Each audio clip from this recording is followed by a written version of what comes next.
Senior सहाफ़ी और तजिया कार जावेद चौधरी के मुताबिक चार्ल्स डिगाल ने दूसरी जंग अजीम में फ्रांस के बचे कुचे लोगों पर मुश्तमिल जिलावतन हुकूमत और गोरीला फ़ौज बनाई, जर्मनों पर हमले किए और बरसों तक जंगलों, पहाड़ों और वीरानों में बेसरो सामानी में लड़कर फ्रांस को जर्मनों से आज़ादी दिलाई। डिगाल जीत गया और अबूरी हुकूमत का सरबराह बन गया। वो मुल्क का नया आइन बना रहा था, लेकिन इसके साथ ही इसकी सोच को मानने के लिए तैयार नहीं थे। सियासी इत्तेहादियों और हुकूमती जमात के बागी अरकान से इख्तलाफात हुए। डिगाल के पास दो ऑप्शन थे कि वो पूरे मुल्क में मैं नहीं छोड़ूंगा और आखिरी गेंद तक खेलूंगा, इन जैसे दावे और ऐलान करने लगता, या फिर चुपचाप इक़्तिदार से अलग हो जाता और मुल्क को आगे बढ़ने और चलने का मौका दे देता।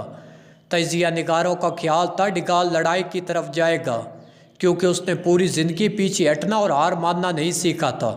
वो सिर्फ और सिर्फ आगे बढ़ना जानता था। लेकिन डिगाल ने अपने तमाम चाहने वालों की सोच के बरअक्स फैसला किया। उसने सियासत से रिटायर होने का ऐलान कर दिया। 1946 में पेरिस छोड़कर अपने गांव चला गया। वो 1958 तक छोटे से गांव में रहा। वो सारा दिन किताबें पढ़ता और सिगार पीता, सुबह शाम 2 वक्त वॉक करता, अपने कुत्तों के साथ खेलता। वो इन 12 बरसों में किसी सरकारी और गैर सरकारी, सियासी और गैर सियासी तकरीबात में शरीक नहीं हुआ। उसने कोई इंटरव्यू दिया, ना किसी से मुलाकात की। वो बस खामोशी से रिटायर ज़िंदगी को एंजॉय करता रहा, यहाँ तक कि वक्त पलटा। 1958 आया, अलजायर में आज़ादी की लहर उठी और फ्रांस में हंगामे शुरू हो गए।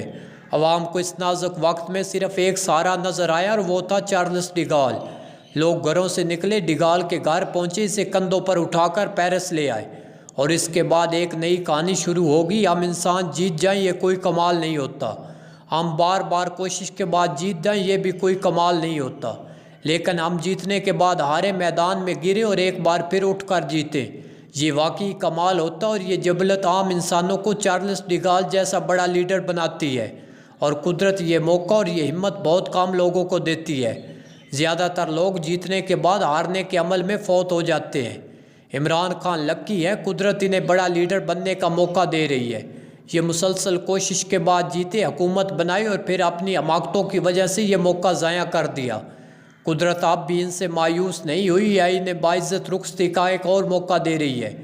ये अगर समझदार होते तो ये रूहानी ताकतों और मौक्कलात का सहारा लेने की बजाय इस्तीफ़ा दे देते। चार्ल्स डिगाल की तरह चुपचाप बनी गाला बैठ जाते, पाकिस्तान मुस्लिम लीग नून और पीपल्स पार्टी के दस्तों गिरेबां होने का इंतज़ार करते। मुझे यकीन था ये मसनूई इत्तेहाद जल टूट जाता। ये लोग एक बार फिर एक दूसरे को मनहूस, करप्ट और नेशनल सिक्योरिटी रिस्क कहते। इनकी लड़ाइयाँ इमरान खान के लिए दोबारा मौका पैदा कर देती। मियाँ नवाज शरीफ कड़वा घूंट भरने के लिए तैयार थे। ये पंजाब की वजारत आला लेकर सदारत आसफ अली जरदारी, वजारत खारजा बिलावल भुट्टो और सिंध की गवर्नरशिप MQM को देकर सिर्फ मियाँ शहबाज शरीफ के लिए वजारत उज़्मा ले रहे हैं, और इसकी सिर्फ वाहिद वजह इमरान खान है। ये इमरान खान को मज़ीद बर्दाश्त करने के लिए तैयार नहीं थे, लिहाजा अपोजिशन का इत्तेहाद सिर्फ एक नुक्ते पर खड़ा है, और वो है इमरान खान। अगर इमरान खान रास्ते से हट जाएँ तो ये लोग एक दूसरे के कपड़े फाड़ देंगे। इत्तेहादी हुकूमत चंद माह में ख़त्म हो जाएगी, लेकिन अगर इमरान खान ने अपने घोड़े ना बांधे तो मुश्तरका दुश्मन इन लोगों को मुतहद रखेगा, और इसका नुकसान सिर्फ इमरान खान को होगा। इमरान खान अगर समझदार हों तो इन्हें अब तक ये समझ भी आ जानी चाहिए ये बुरी तरह इस्तेमाल हुए हैं। ये वो कोड़ा या डंडा है जिसके ज़रिए आसफ अली जरदारी और मियाँ नवाज शरीफ को इनके मैंडेट की असल हकीकत बताई गई।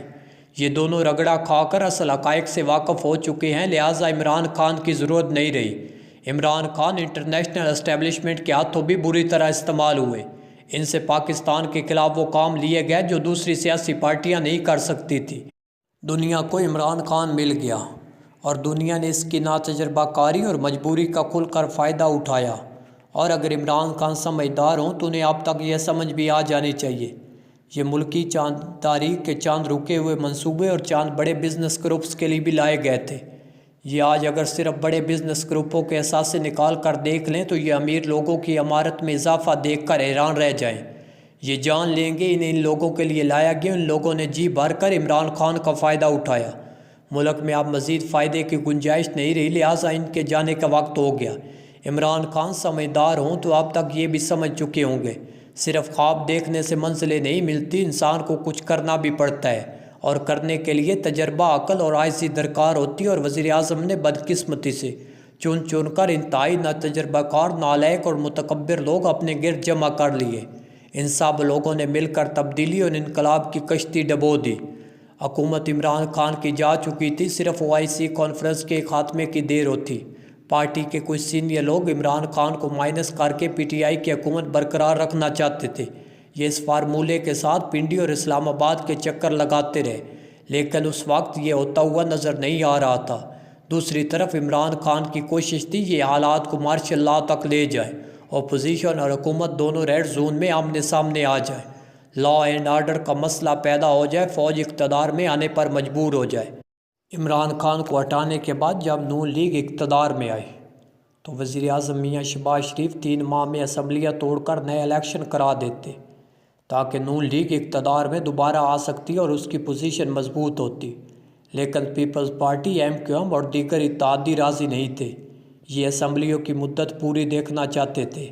آصف علی زرداری کو جنوبی پنجاب اور سندھ میں پارٹی کے استحکام کے لیے وقت چاہیے تھا، اور یہ نون لیگ کو سوٹ نہیں کرتا تھا، کیونکہ اگر اس سال الیکشن نہیں ہوتے تو نون لیگ سیاسی بحران کا شکار ہو جاتی، میاں شہباز شریف کے ہاتھ بندھے ہوتے، اور یہ ان بندھے ہوئے ہاتھوں کے ساتھ عمران خان کی بچھائی بارودی سرنگیں اکٹھی نہیں کر سکتے۔ یہ ناکامی نون لیگ کے کھاتے میں پڑ گئی، لہٰذا عمران خان سمجھدار ہوتے تو یہ چارلس ڈی گال کی طرح چپ چاپ سائیڈ پر بیٹھ جاتے۔ تماشا دیکھتے وقت بہت جلد انہیں ایک اور موقع دے دیتا، لیکن یہ اگر اسی طرح ڈٹے رہے تو یہ عزت اور پارٹی کے ساتھ ساتھ اپنی جان بھی خطرے میں ڈال لیں گے۔ یہ ایک نیا بھٹو بن جائے گا۔ سینئر صحافی اور تجزیہ کار جاوید چودھری کے مطابق چارلس ڈی گال نے دوسری جنگ عظیم میں فرانس کے بچے کچے لوگوں پر مشتمل جلا وطن حکومت اور گوریلا فوج بنائی، جرمنوں پر حملے کیے اور برسوں تک جنگلوں، پہاڑوں اور ویرانوں میں بے سر و سامانی میں لڑ کر فرانس کو جرمنوں سے آزادی دلائی۔ ڈی گال جیت گیا اور عبوری حکومت کا سربراہ بن گیا۔ وہ ملک کا نیا آئین بنا رہا تھا، لیکن اس کے ساتھ ہی اس کی سوچ کو ماننے کے لیے تیار نہیں تھے۔ سیاسی اتحادیوں اور حکومتی جماعت کے باقی اراکین سے اختلافات ہوئے۔ ڈی گال کے پاس 2 آپشن تھے کہ وہ پورے ملک میں نہیں چھوڑوں گا اور آخری گیند تک کھیلوں گا، ان جیسے دعوے اور اعلان کرنے لگتا، یا پھر چپ چاپ اقتدار سے الگ ہو جاتا اور ملک کو آگے بڑھنے اور چلنے کا موقع دے دیتا۔ تجزیہ نگاروں کا خیال تھا ڈی گال لڑائی کی طرف جائے گا، کیونکہ اس نے پوری زندگی پیچھے ہٹنا اور ہار ماننا نہیں سیکھا تھا۔ وہ صرف اور صرف آگے بڑھنا جانتا تھا، لیکن ڈی گال نے اپنے تمام چاہنے والوں کی سوچ کے برعکس فیصلہ کیا۔ اس نے سیاست سے ریٹائر ہونے کا اعلان کر دیا۔ 1946 میں پیرس چھوڑ کر اپنے گاؤں چلا گیا۔ وہ 1958 تک چھوٹے سے گاؤں میں رہا۔ وہ سارا دن کتابیں پڑھتا اور سگار پیتا، صبح شام 2 وقت واک کرتا۔